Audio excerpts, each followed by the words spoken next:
ஆனா அந்த சென்னை இப்ப எப்படி இருக்கு உங்களுக்கே தெரியும். இந்த சென்னையில 16 எம்எல்ஏக்கள், 4 அமைச்சர்கள். ஒரு அமைச்சர் நடந்துகிட்டே இருப்பார் முதலமைச்சர் முன்னாடி முன்னாடி பின்னாடி. சைதாப்பேட்ட எம்எல்ஏ மா சுப்பிரமணியன்.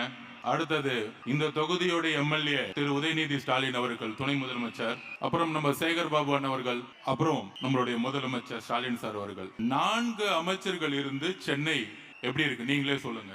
ஒவ்வொரு தாட்டும் மழை வரும் பொழுது அவங்க தாத்தா ஐயா கருணாநிதி அவர்கள், கலைஞர் கருணாநிதி அவர்கள் வேட்டியை கட்டுக்கிட்டு இறங்குவாரு. ஒரு போட்டோ அடுத்து தினத்தந்தியில வரும். ஆஹா, இந்த மக்களுக்கு எவ்வளவோ உழைக்கிறாரு. வெள்ளம் வரும் பொழுது சாப்பாடு கொடுக்கறாரு, அரிசி கொடுக்கறாங்க, வேஷ்டி கொடுக்கறாங்க.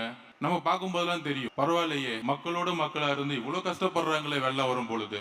சரி, ஓகே, அவங்க தாத்தா தான் இருந்தாரு.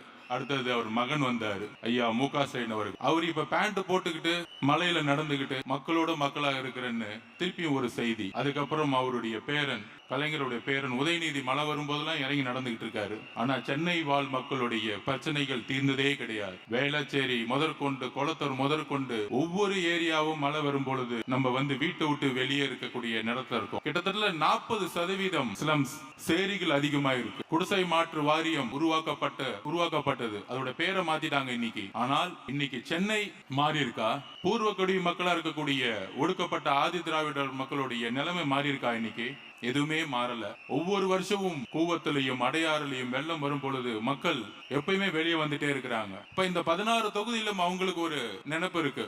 1962 இருந்து சென்னை திமுகவோட கோட்டை, யாராலையும் அசைக்க முடியாது அப்படின்னு ஒரு பிம்பத்தை உருவாக்கி வச்சிருக்காங்க. அதற்கான ஒரு ரவுடி பலம், அதற்கான ஒரு பண பலம், இதையெல்லாம் தட்டி கேட்டா அடுத்த செகண்ட் காவல்துறையை வச்சு அடக்குமுறை. இங்க இருக்க மாவட்ட செயலர் சொன்னாரு, இங்க இருக்க சிற்றரசு துணை முதலமைச்சர் பெயரை சொல்லிக்கிட்டு எந்த அளவிற்கு இங்க வந்து செயல்பட விடாம நிப்பாட்டுறாருன்னு. அதிகாரமும் பணபலமும் இந்த தேர்தல்ல 26ல எங்க அண்ணன் தலைவர் முதலமைச்சர் ஆறும் பொழுது உங்களை எப்படி தூக்கிறீன்னு எங்களுக்கு தெரியும். அப்ப எவ்வளவு பிரச்சனைகள் சென்னையில. ஐயா ஸ்டாலின் அவர்கள் மேயரா இருக்கும்போது சொன்னார், சிங்கப்பூரா மாத்துவேன் அப்படின்னு சொன்னார். மக்கள் நம்மளே மேயராக்குனாங்க. அடுத்து துணை முதலமைச்சர் ஆனார், இல்ல இந்த சென்னையை சிங்கப்பூரா மாக்குவேன்னு சொன்னார். அடுத்தது ஐயா ஸ்டாலின் அவர்களே, இன்னைக்கு நீங்க முதலமைச்சராகவும் ஆயிட்டீங்க.